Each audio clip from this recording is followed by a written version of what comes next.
বিনোদন জগতে বলিউড ইন্ডাস্ট্রি জুড়ে এখন শুধুই চলছে সিনেমা পুষ্পার জয়জয়কার। আর ইতিমধ্যে ছবির দুর্দান্ত সাফল্য নিয়ে ঊর্ধ্ব গগনে ছুটে চলছে অভিনেত্রী রশ্মিকা মান্দানার জনপ্রিয়তা। এ যেন ফুরাবাড়ি শেষ নয়। আবার অভিনেত্রীর রোজক দমে প্রস্তুতি চলছে বলি বিখ্যাত ভাইজান অভিনেতা সালমান খানের বহু প্রত্যাশিত ছবি সিকান্দারকে নিয়ে। এ ছবিতেও আছেন পুষ্পা খ্যাত অভিনেত্রী রশ্মিকা মান্দানা। সিকান্দার ছবির জন্য শুটিং নিয়ে ব্যস্ত অভিনেত্রী, কিন্তু হঠাৎই দুঃসংবাদ পাওয়া গেল। জিমে প্রশিক্ষণ নেওয়ার সময় গুরুতর চোট পান রশ্মিকা মান্দানা, যে কারণে সাময়িকভাবে তার শুটিংও স্থগিত করা হয়েছে। যদিও সালমান ও রশ্মিকা সিকান্দারের শেষ শিডিউল শুটিং মুম্বাই করবেন বলে জানা গেছে। এই নিয়ে বিস্তারিত থাকছে আজকের প্রতিবেদনের বাকি অংশে। কেটিভি শোবিজ চ্যানেল থেকে আপনাদের সাথে আছি আমি মাহমুদ রহমান সিয়া। সিকান্দার সিনেমায় সালমান খান, রশ্মিকা মান্দানার পাশাপাশি আছে কাজল আগরওয়াল, সত্যরাজ, অনন্ত মহাদেবন, শারমান যোশী, প্রতীক রব্বর, নবাব শাহ ও অঞ্জিনী ধাওয়ান প্রমুখ। এটি চলতি বছরের মার্চে ঈদে মুক্তি পাওয়ার কথা চলছে। উল্লেখ্য, এই মুহূর্তে সিকান্দার ছাড়াও রশ্মিকা মান্দানার ঝুড়িতে একাধিক ছবি রয়েছে।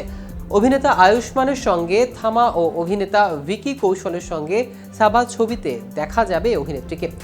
অন্যদিকে অসংখ্য হিট ছবির অভিনেত্রী রশ্মিকা মান্দানা এবার অভিনয় করতে চলেছে ম্যাগড ফিল্মসের নতুন হরর কমেডি সিনেমা থামাতে। এরই মধ্যে ম্যাগড ফিল্মসের হরর কমেডি ইউনিভার্সের পরবর্তী কয়েক বছরের সিনেমার তালিকা প্রকাশ করা হয়েছে, যা দর্শকদের উত্তেজনাকে আরও এক ধাপ বাড়িয়ে দিয়েছে।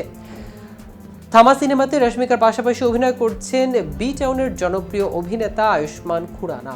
জানা যায়, নতুন বছরের শুরুতেই দিল্লিতে সিনেমাটির শুটিং শুরু হয়েছে। ছবিটি এ বছরের দীপাবলিতে মুক্তি পাবে বলেও আশা করা যাচ্ছে। তবে সিনেমার মুক্তির তারিখ এখনো নিশ্চিত করেনি নির্মাতা আদিত্য সরপোত্তার। এদিকে আয়ুষ্মান খুরানা তার সোশ্যাল মিডিয়া এক্স হ্যান্ডেলে ইনস্টাগ্রামে একটি ছবি পোস্ট করেছেন। ছবিতে তাকে মুম্বাইয়ের চলচ্চিত্রের ছোট একটি শুটিং শেষ করে দিল্লি যাওয়ার প্রস্তুতি নিতে দেখা গেছে। গণমাধ্যম সূত্রে জানা যায়, আগামী সপ্তাহে দিল্লিতে সিনেমাটি বেশ কিছু রোমাঞ্চকর দৃশ্যের শুটিং শুরু হবে এবং জানুয়ারির প্রথম অর্ধেক পর্যন্ত চলবে এই শুটিং। থামা চলচ্চিত্রটির নির্মাণের বিষয়ে আনুষ্ঠানিকভাবে ঘোষণা আসে 2024 সালের অক্টোবর মাসে। সিনেমাটিতে রশ্মিকা ও আয়ুষ্মানের পাশাপাশি অভিনয় করবেন নওয়াজুদ্দিন সিদ্দিকী, পরেশ রাওয়াল, অপার শক্তি খুরানা সহ আর অনেকেই। আয়ুষ্মানকে সর্বশেষ দেখা যায় 2023 সালের গৌরী যোশী ও রাজ শান্ডিল্য পরিচালিত ড্রিম গার্ল 2 সিনেমায়।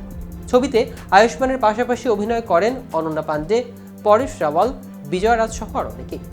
এদিকে গত বছর মুক্তিপ্রাপ্ত সুকুমার পরিচালিত পুষ্পা 2 সিনেমাতে অল্লু অর্জুনের বিপরীতে শ্রীভল্লী চরিত্রে অভিনয় করে ব্যাপক সাড়া ফেলেছেন রশ্মিকা।